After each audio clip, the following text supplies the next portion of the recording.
Good evening and welcome to Spirit, our happy hour religious discussion. And I hope you've got your beverage of choice for your happy hour, because I'm drinking my Spirit, which is heavily caffeinated iced tea with pink sweetener. And our special guest is joining us. Our spiritual advisor tonight is the Reverend Bob Lawrence, who is just an incredible servant to LGBTQ people and the whole community here in the region since he decided to become a missionary in Oklahoma for progressive theology. Did I phrase that right? That's perfect. Yeah. He was from the West Coast, and he could hear the cries of the desperate masses out here in the middle of the country who needed progressive theology. So you're joining us tonight on Facebook Live here on Oklahomans for Equality, and we're broadcasting live from the Dennis R. Neal Equality Center. And I want to tell you a little bit about Spirit so everybody knows they've tuned into the right channel. Spirit is our discussion about sexuality and faith, and how they connect, and the interconnection part that's associated with that. And so each week, our goal is either to help people reconnect with their faith, recover from past spiritual abuse, renounce their faith, because some people no longer believe, and this gives them an opportunity to discuss that while they no longer hold belief, and just to connect with other people and discuss things about religion and sexuality. And so that's the purpose of Spirit.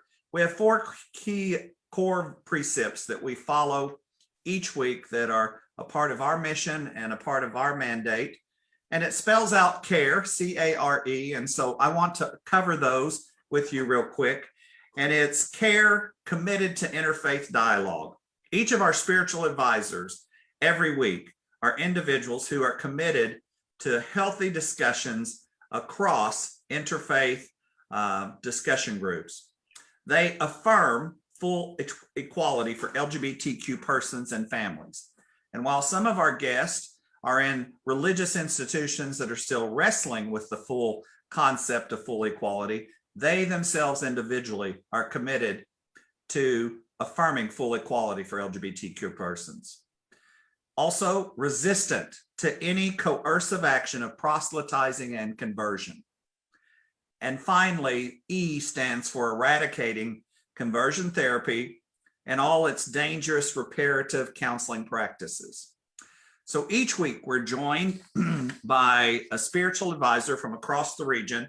And tonight we have the Reverend Bob Lawrence, who is an ordained clergy person within the United Church of Christ. And while not an Oklahoma resident, he arrived here, and we were joking a little bit about the introduction. He arrived here, and ever since then, he's warmed hearts and minds and been a strong advocate for some of our most marginalized people. I will tell you, we refer more people to Bob when they're wanting a spiritual advisor to officiate their wedding ceremonies, because clergy will travel. He's just like the old Wesleyan circuit riding preachers. He will travel and marry you across the hinterland. And right. So Bob, I adore you and so honored to have you with us tonight. In the background, we have K.O. Morris. If you'll appear on the screen and show us all your glamour. And there he is tonight. So he's listening in, and he's prepared to take your questions. So if you have any questions tonight for our religious advisor, you can post those on Facebook, and KO will make sure that Bob gets to see those questions. So KO is standing by to monitor any questions you may have. To begin with, Bob, I want us to know about you. I want us to kind of tell you, hear your story about who you are and who your people were and where you're from. And just tell us that so we can get to know the Bob. Okay, thank you. I was born and raised in the San Francisco Bay Area. When I graduated from high school, I wanted to be as far away from home as I could be. So I chose a college in Fort Worth, Texas. I figured there was no further place. I have since learned differently, but I went to Texas Christian University. At that time, I was pre-med. And while I was there, my second semester was when I felt a call into ministry. And definitely wanted to be involved in a work that brought people together rather than showed them ways in which they're different. Unfortunately, at that time, I was part of the Southern Baptist denomination, and I left TCU because I was no longer going into medicine. Went home and got licensed by my Baptist church, which, as you are aware, Toby, in the Baptist tradition, licensing gave me full ecclesial authority.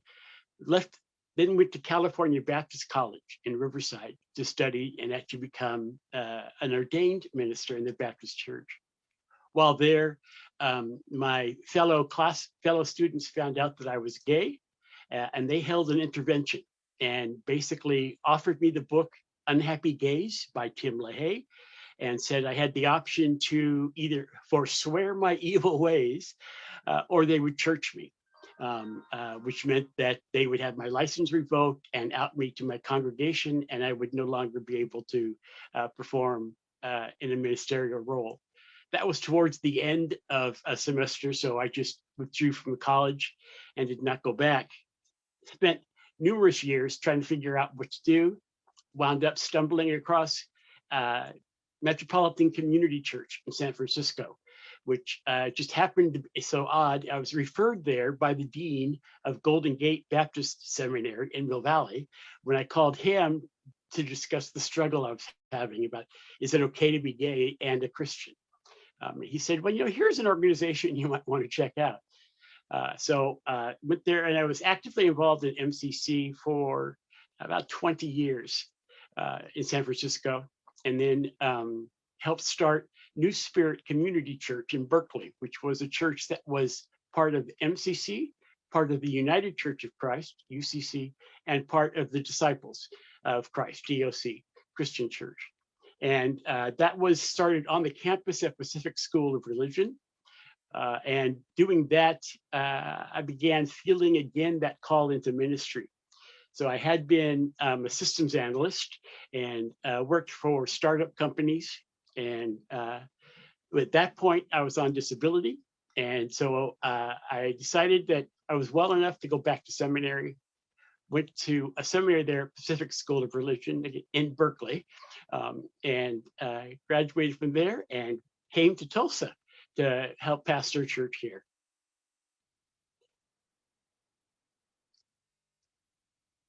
You've had a lot of professional training across the spectrum of Christian denominations.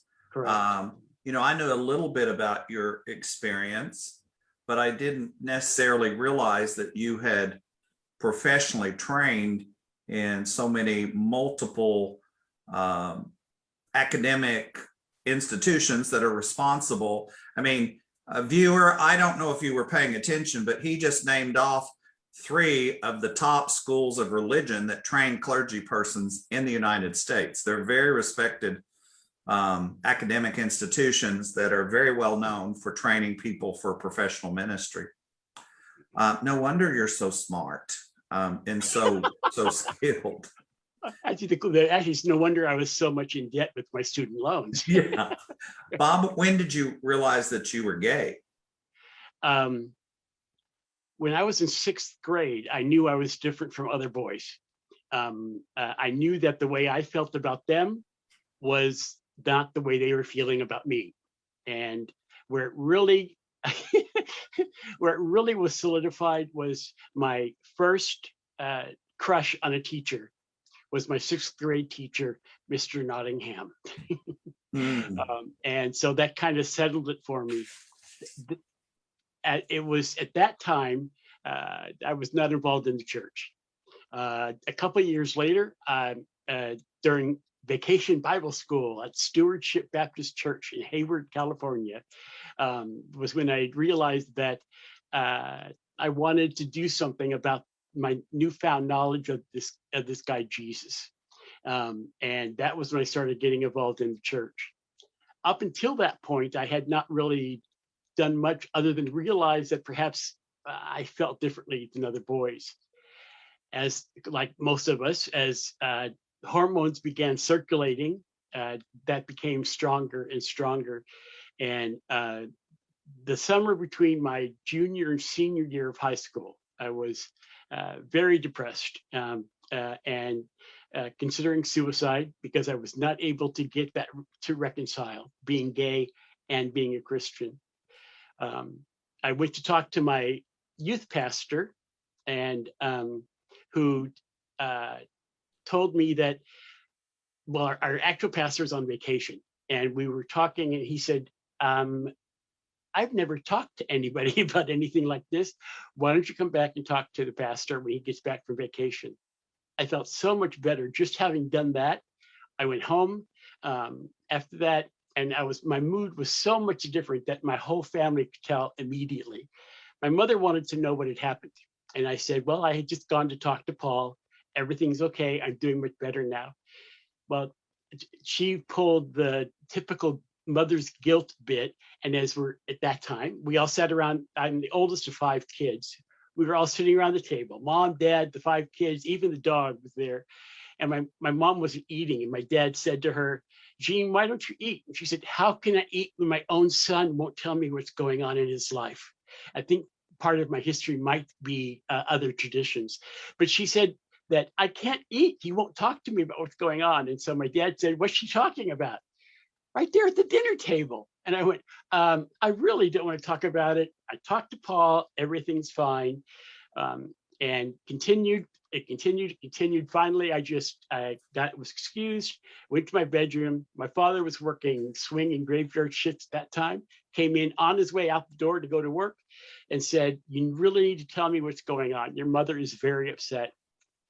And I said, well, okay. I told Paul that I might be bisexual.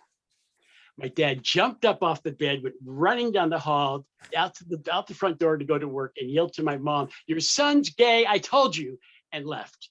And then my mom began a whole process of questioning her parenting. It's my fault, and all these tears. And I just said, Mom, I was doing great. Why the hell did we have to do this now? But that was when I think I officially came out and began identifying myself to other people. I still struggled with it, though, in my faith. And it was my call into ministry when I was a freshman at TCU that really affirmed it for me, because I had a moment where I literally felt the presence of God. I was sitting at my desk in my dorm room studying, and I heard some movement on my bed. And I turned, and there's nobody there, but it sounded like somebody had just sat down on the bed. And at that time, I experienced that to be God, and had a conversation. And God said, I want you to be a pastor. And I used all of the arguments. I said, but I grew up poor. I don't want to be a poor preacher. I want to be a doctor. And the response kept coming back. I want you to be a pastor. I want you to be a pastor. Finally, I did the big one. I said, well, yeah, but I'm gay. And the response still came back, but I want you to be a pastor. And that was when I first began to understand that all of those years that I had spent hating who I was because I was gay, that is actually how God made me. And God didn't love me in spite of that, but that was one of the ways in which God's made his love for me special. That there was something unique about me. There was a ministry that I was going to be able to provide because of who I was. That began that process.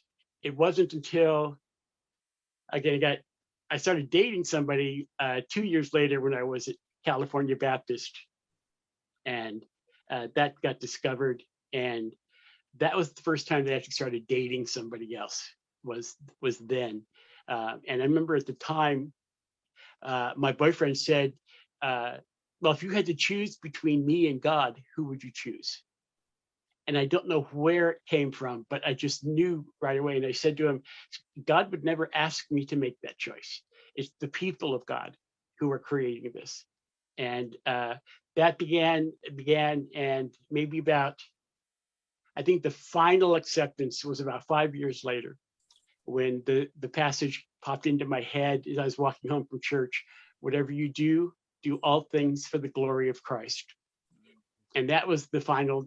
That was the final decision point for me. This is that it wasn't matter who I loved or how it was that I did what I did for the glory of Christ. And so that was kind of the rather lengthy journey into that process.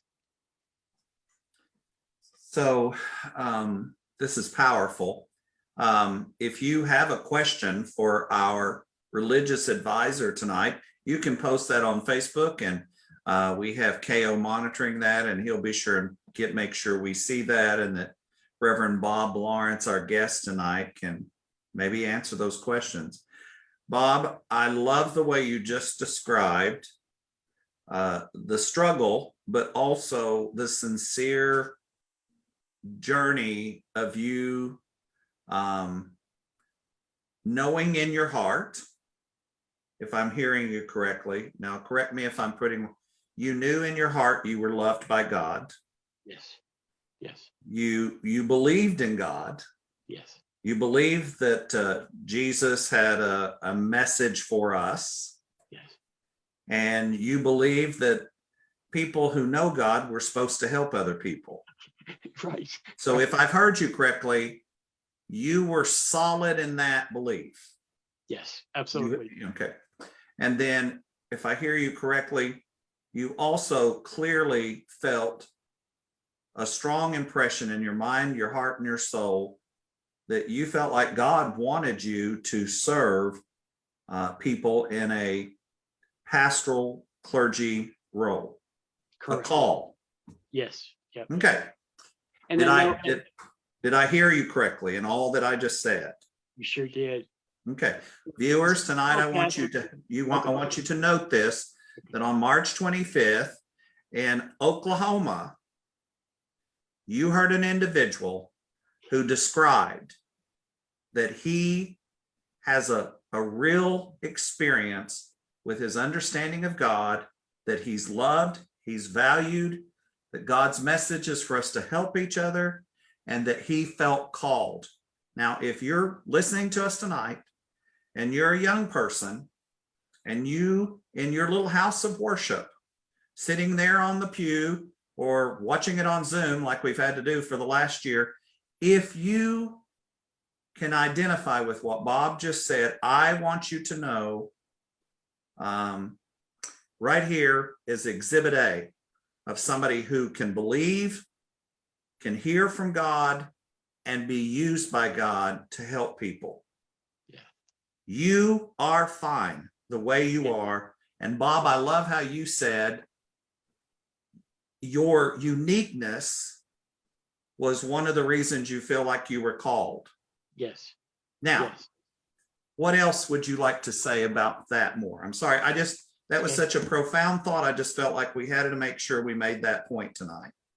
Thank you. I'm glad you did, because that truly is, if there's a theme to my story, to my journey, that's it. Is I want other people to know that it is possible to have a sincere relationship with God, a deep personal connection, and be part of a community that tells you you can't, but know in your heart that God does. And God is the one that we need to be listening to in those cases, and follow through with that true story that we have within us. For me, the biblical story that matched a lot of that for me was the story of the blind man who was healed by Jesus on the Sabbath, and was brought. The religious leaders said, "This is not the way God heals people. You cannot. It cannot happen this way. This has to be false."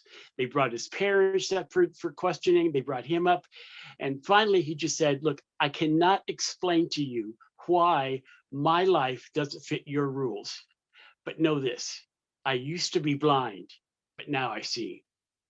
And that's the story for me, is I can't explain why what has happened to me may not match the way other people understand God or the way other people need God to be. All I can say is I didn't believe it myself, but I do now. And yes, that the relationship is there, and God is an important part of that whole journey. I'm enjoying this so much, and I know that we may have people who have questions regarding what we're talking tonight about, and they can certainly post that, and we'll see to it that you see those questions. So you've done such a clear, precise description of your experience and what's happened. What while you as a young person were working this all out in your head, and I guess from what we've heard from you, you looked for the opportunity to live into your faith and accept your identity as a gay man. Yes. What was happening in the rest of the world? What was happening where you were at, and about what time, what year was this when this was going on, Bob, for you? This journey of understanding God for you. I was at that time in my education at California Baptist College. I was taking a group therapy class, and as part of that, the way that class was structured is on Tuesdays we would talk about a group processing theory, and then on Thursday we would have a therapy group of the class using that theory.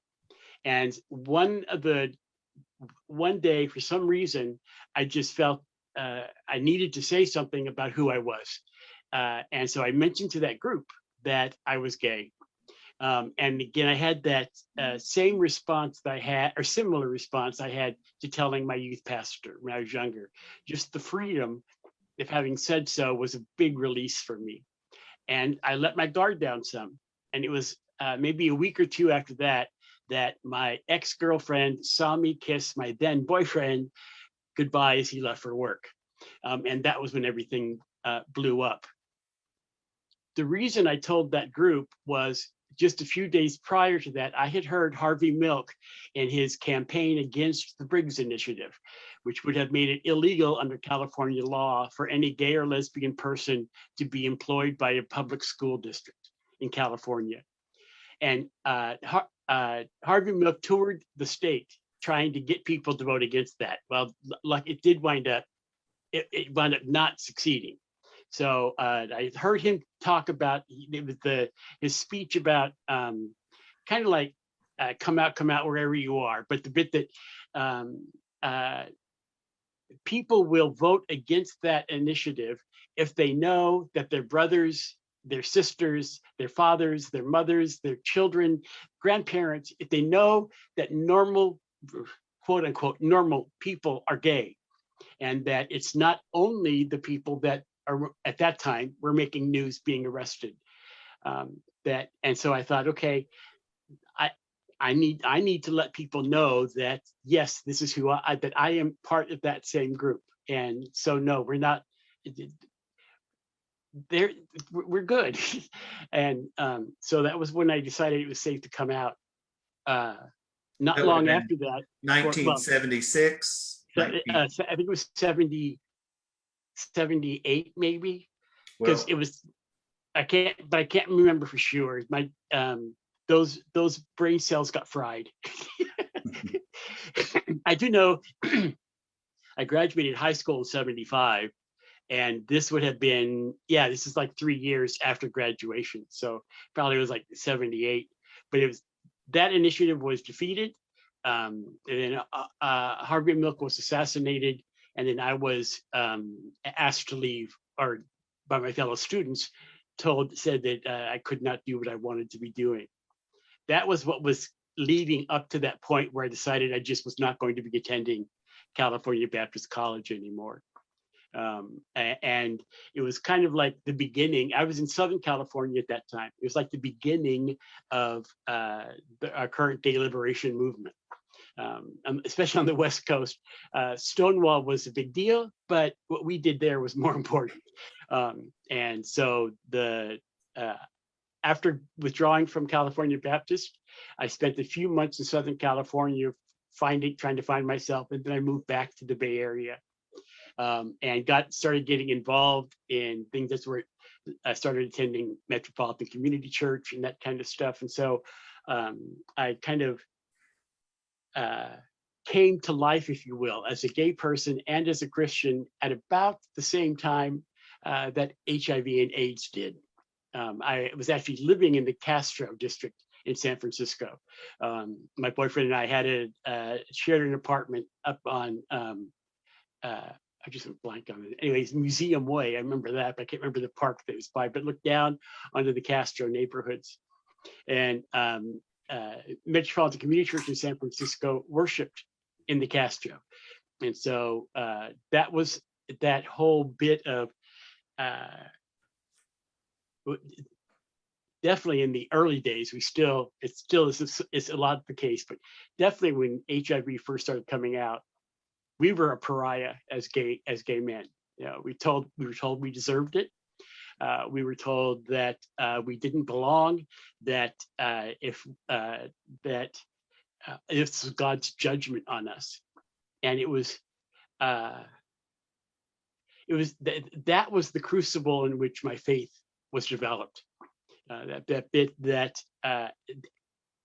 the vast majority of the American culture at that time was telling me that I could not be who I was. And I just kept doing everything I could to scream, yes, I can be, and yes, I am. And so that was that. I think that was a lot of what solidified my belief and my confidence in my relationship, is that struggle at that time to define a faith that other people did not have control over.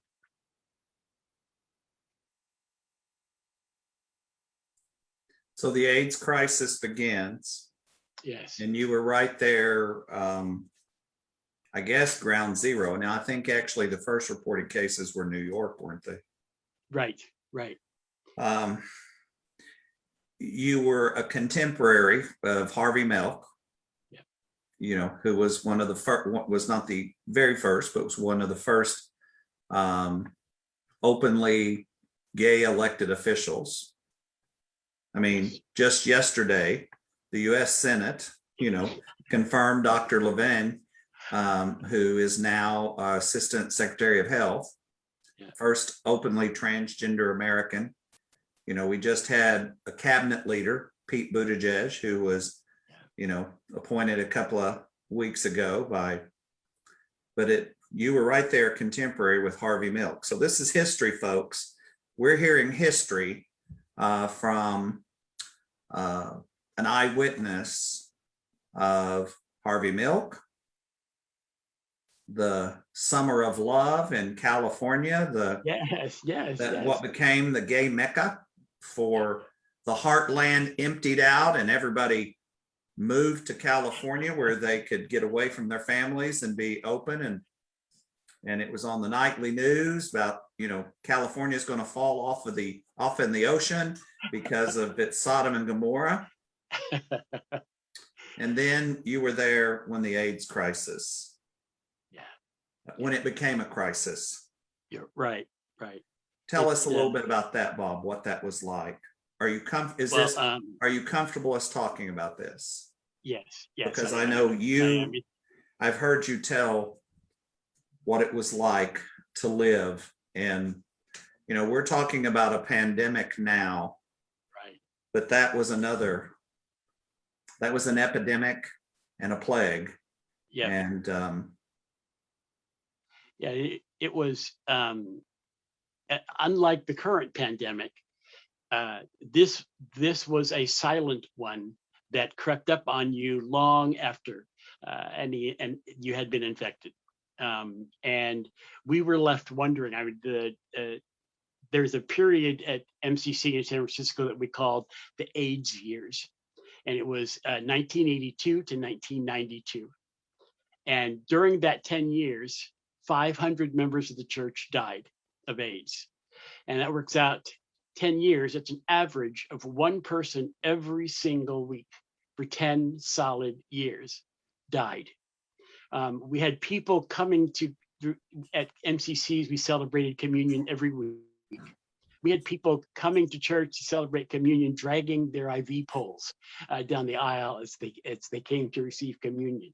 We had people during community prayer time would talk about my treatments aren't working. I don't think I'm going to be here next week. And you really get a unique understanding of that, the Last Supper. For some of the people, for too many of the people that were part of that church, that was their Last Supper. And that bit of, we were one of the few faith communities in well, anywhere, but definitely in San Francisco, that was an open place for people who were dealing with HIV and AIDS, whether it was in their body, whether it was in the body of somebody they loved, or whether they were a caretaker. At the end of that 10-year period where we had lost 500 members, our membership had increased from about 150 before that to 450 10 years later. And we still had lost 500 people in between. And so there was a powerful, powerful message that came out of that church of God's acceptance. Our pastor, Reverend Jim Mitulski, was just amazing at creating an environment in which we came to understand that it was okay to be totally pissed off, and that God was just as angry as we were. And that we were allowed to bring that into worship with us. We were allowed to deal with that in church, and that bit of like I came to understand God at that time as a hand holding a wounded sparrow, and that we were. That was God. God was not the one who was flipping switches to make people die or to ignore things. Can't have that attitude and watch an entire community get decimated over a decade. And we came rather to understand that God was the one in Psalm 23. God was the one walking with us through the valley of the shadow of death. God was not the one making all of this stuff happen. So in that community, we had that very strong sense that despite what the moral majority at that time was telling us, that it's not that this is God's punishment, but rather this was a it's like a pain, a sorrow in which God was walking with us, rather than using it as God judging us. And my first husband wound up dying just before our 10th anniversary in 1991, the day of his memorial service at MCC in San Francisco.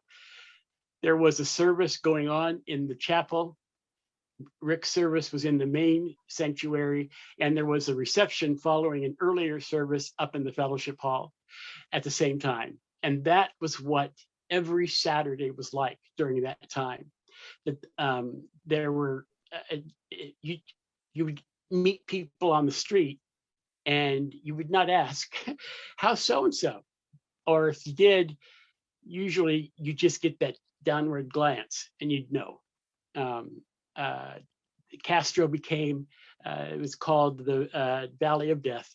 It used to be in the all of these buff men and women just standing out on the street and walking in the sunshine and all this stuff. And within just a few years, it was people who could barely walk, people who were out trying to get whatever exercise they could, yeah. And the spooky thing about it is it started off somewhat similar to COVID-19, thinking that it was something other people had.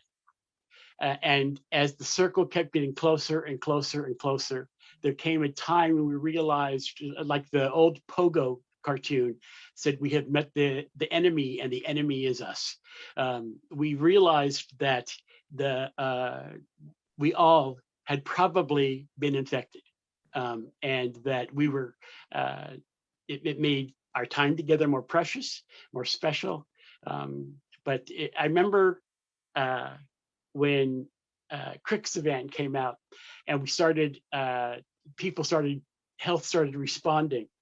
Our pastor preached the sermon that he'd been saving for a decade to preach. And it was the passage from Ezekiel about the valley of dry bones. And I remember Jim talking about that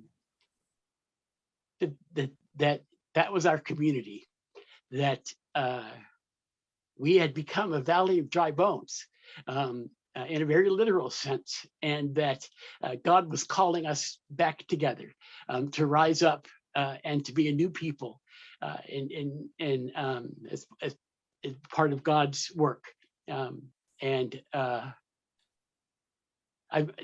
He preached that.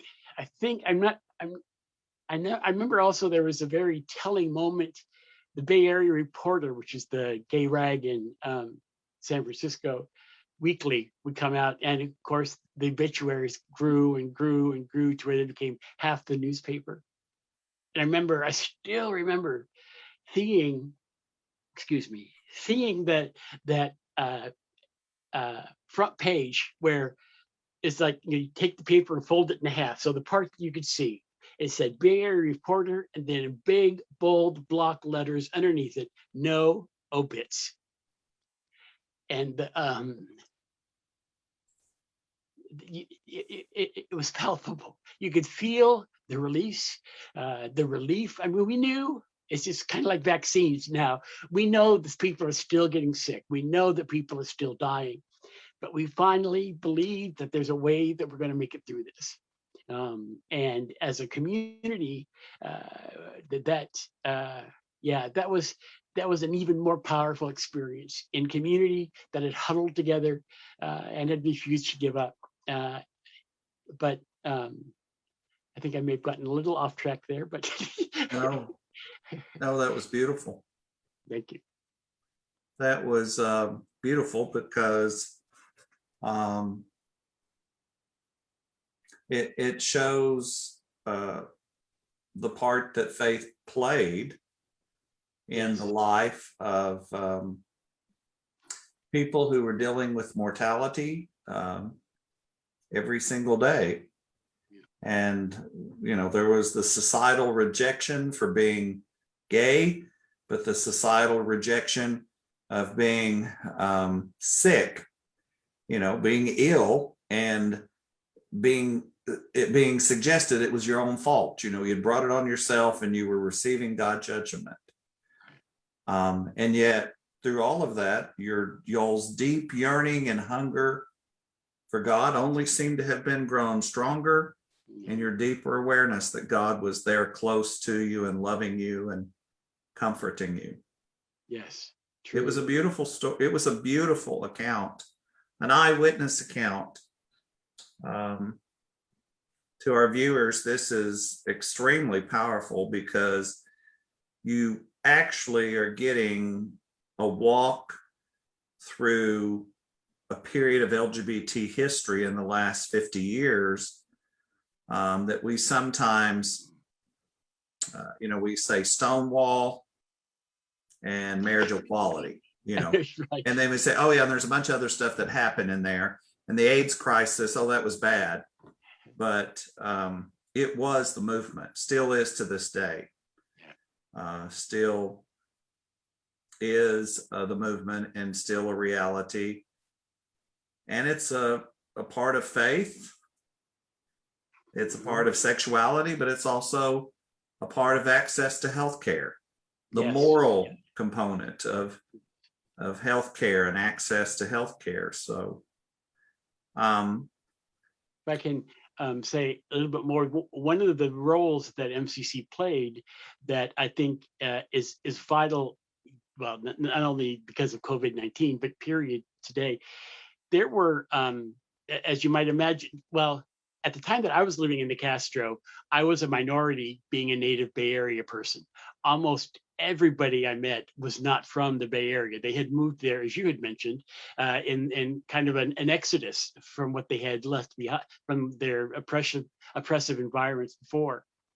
So when people were dying, they would either disappear on us because they'd go home to be with their family, or they'd die with their friends there in San Francisco. And frequently their families, sometimes the family would come out before they died, not just after they died to grab everything, but they'd come out before to be with their child before they died. And there were numerous parents that actually arranged their vacation after their child had died. They would arrange the vacation so they could come back to San Francisco and worship with MCC because of the message that we had. There were, I can't tell you how many parents told the story about going back to their churches back in the Midwest and not even being able to talk to anybody at church about the fact that their son had just died, because they were not even able to get the support from their church of having a gay son, much less a son who died of AIDS. They just bore all of that themselves. The only place that they could come to get the healing, to grieve, to celebrate, was to come back and worship with us at MCC in San Francisco. And I think that's the big reason that I think it's so important that we have faith communities today that are open and affirming or welcoming, whatever you want to call it, but that there are faith communities that create a safe environment for not only for queer people, but also for our families who are also looking for some recognition, some support, and awareness of their child. Mm-hmm. Which leads us right into this question: how important it is for there to be faith communities that embrace, accept, and talk about sexuality and faith and challenges associated with sexuality. Right. Yeah. How important is it, Bob, for there to be, for churches to be discussing the inclusion of LGBTQ people, and for churches to, last week we had a clergy person who gave me a new phrase. She's a United Methodist minister, and she said she wasn't super pleased with the word welcoming church. She says, that says, okay, you're welcome, but she says wanted is what it should say. Are you a church that wants you, not just a welcoming church, but are you wanted to be, they want you to be there. What's your thoughts about the church stating clearly, fully that it embraces people and the sexuality spectrum and the gender spectrum? What's your thoughts on that? I think it's vital. In the United Church of Christ, we have the designation ONA, or open and affirming. And that takes us, not only are we welcoming, but we also affirm the presence of gay, lesbian, bisexual, transgender, queer, interest, whatever, however somebody was, our motto is, no matter who you are or where you are in life's journey, you're welcome here. And that's the attitude, is that in order to actually get that designation, the congregation has to have a series of initiatives. They have to have a bylaw change that specifically states, no questions about it, that not only are LGBTQI people welcomed in that church, but that they were also invited to participate in the leadership of the church, either as through an ordained role, or as a Sunday school teacher, or as a deacon, whatever. But we actually require churches to put that in their bylaws, that it's not just a statement that can go away and people forget, but it's actually at the core of who they are and how they operate with one another. I think that's important because it's like, at one point I got into a conversation with somebody who said, well, our church is welcoming. Why can't, I mean, what's the big deal about what's different with your church? I said, it's really quite simple. If I showed up in leather with my boyfriend and sat in the back pew with my arm around him, would I be welcome to stay for the potluck supper? And that's the reason that it's so important that churches make the concrete awareness an intentional statement that says we are aware of the full spectrum of the way God has chosen to express sexuality through God's people. We are aware of that, and we welcome that, and we support that. It's not just a matter of the pastor not preaching against gays, but it's a cultural shift within the congregation that says you are a vital part of our understanding of God, and we need you to be a part of our congregation. Powerful, powerful, powerful. So well said. What about your thoughts about conversion therapy? You've said several times tonight that for you, it was a real journey towards trying to find help from spiritual advisors. Yes. And getting mixed marriages from people who said they loved God. Yeah. And still, fighting your way through it, basically being able to hang on to your faith. Tell me your thoughts about, the concept that you pray the gay away, or that someone through counseling and therapy and real practice can be a good heterosexual if they identify as homosexual. Give me your thoughts on that. We're not on public television, so I believe I can say this. It's bullshit. Yes, amen. Yeah, amen. Yeah.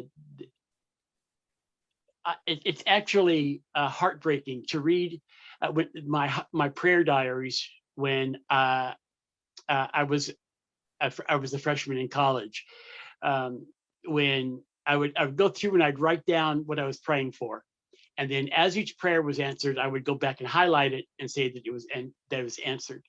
And you go through and there's like page upon page after page, and all these yellow highlights, except every now and then you'll see this: God heal me from being gay. And those never got a highlight. And some of them were very self-loathing in terms of, God, I know you love me. Why won't this go away? We can, those of us that were raised in the church can come up with lots of scriptural references to other religious examples who have struggled with a thorn in their side or whatever it is, and just consistently prayed to God. And I look back on that and it's heartbreaking. And I realize how limiting that was. I was not able to experience the joy of being alive, of being, having a relationship with God. I was not able to really immerse myself into that because I was convinced that there was a part of me that did not belong. And if God tells us anything, God tells us that's wrong, that all of who we are, all of what we've experienced is welcome. And I think that this idea that we can pray the gay away, nobody prayed harder than I did. And there's probably very few people who are gayer than me. So that doesn't happen. I had my church pray with me. I had my fellow students at a Baptist college not only pray but demand that it go away, and it didn't. And the settling in my soul, the joy, the ability to be open to God's Spirit and what I believe God wanted done in my life, the difference between hating myself and demanding God to change me and loving who I was and knowing that that was a gift from God. Oh my God, it's night and day. So yeah, this whole idea that there's a part of us that we can get rid of that doesn't belong is false. Also, just a personal anecdote is this was a different youth pastor, but I did have a youth pastor when I was, this was after I had come out and left California Baptist College. There was a youth pastor that was rather enamored of me. And he was married, and he pulled me aside one day and told me that he'd read my diary at the church. I was on staff at the church as the janitor, and I had my spiritual diary there, and I'd written some things about that. He said, I have similar struggles, and I just want you to know that God can heal you of this. God has healed me. And then a few months later, I'm over at his apartment, and his wife and my girlfriend at the time had left to go shopping. And he goes along and starts shutting all the blinds throughout the house and then cozying up to me. Nothing more happened because for some reason I was the adult in that situation. But he was actively involved in a relationship at Golden Gate Baptist Seminary with a man who was a case study for the book that Love in Action put out, talking about how successful they were at making gay people straight. This man that he was having the affair with on campus was not at all the healed, if you ask me. I mean, it's kind of hard to say I'm healed of my sexual desires when you're having sex with other men. And so not only in my body do I know that those things are false, but that I personally know people who were held up as examples of how good God is and what God can do to heal one, who were at the same time having sexual relations with men. And I'm not saying that what they were doing was wrong. I'm saying that being held up as an example of change is what was wrong. Very powerful, and so so identical to the stories that I experienced and interacted with countless people who were supposed to be delivered and would put the move on me, or in secret wanted to create a secret relationship. Just the self-loathing and the self-hating that we teach in that whole concept that you can pray the gay away, or you can fix yourself, and the whole self-loathing part of it is so destructive. Yes. And yes, so I just want to real quickly, we've got just a few more minutes. You came to Tulsa and you served as a pastor of a couple of different congregations. Yep. And during that time, if I remember correctly, you had the vision of creating a safe space, a retreat, a summer camp retreat experience for people living with HIV. Right. I want you to talk a little bit about that, because that still exists today. Yes. It does. It's now a Grateful Day HIV retreat that like 100 people participate in it. Yeah. And if I'm correct, you started that, right, Bob? Actually, I did not. I stepped into it secondarily. It was actually Reverend Melinda Foster and Reverend That's Leslie right. Penrose that actually started those. But it was one of the things that Community of Hope, when they put out their request for pastor, said that they wanted somebody who would continue those types of things. And so I gladly did it, because we had done similar stuff through MCC in San Francisco.